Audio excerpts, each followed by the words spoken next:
ইসলামের নাম কেন ব্যবহার করো? একদিকে মাঠে নামায় দিছো বক্তাদেরকে, বলে যে ভোট দিলে বেহেশত পাওয়া যাবে, আরেকদিকে বলো যে ক্ষমতায় গেলে শরিয়া আইন হবে না।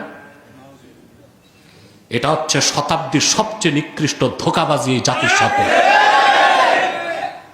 ক্ষমতায় গেলে শরিয়া আইন তো করবই না, বরং আপনাদের মত মতো চলব।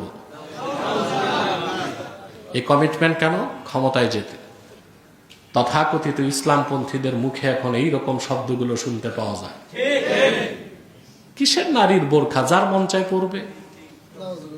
হেজাব নিয়ে আমরা কিছু বলবো না। ক্ষমতায় গেলে শরিয়া আইন লাগবে না, আমার প্রচলিত আইনই চলবে।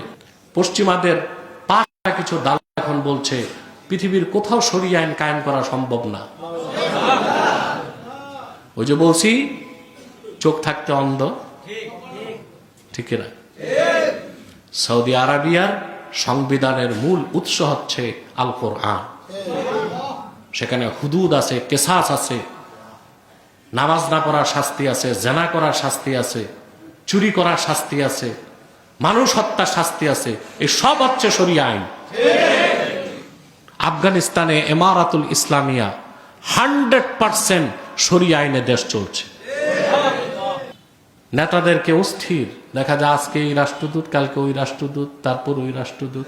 তো 16 বছর দেশের মানুষ যখন জুলুমে ছিল, এই সাদা চামড়ার কুত্তাগুলো ছিল কই? কই ছিল তারা? এই রাষ্ট্রদূতরা কই ছিল?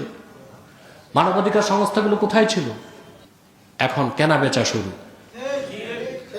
আর আমাদের দেশের রাজনৈতিক দলের নেতারাও প্রতিযোগিতায় দৌড়াচ্ছে কার আগে কে বিক্রি হবে। মানে একরকম ভাবসাব, এইরকম কি চান? মা বোন খালা সব দিব, শুধু ক্ষমতায় বসান।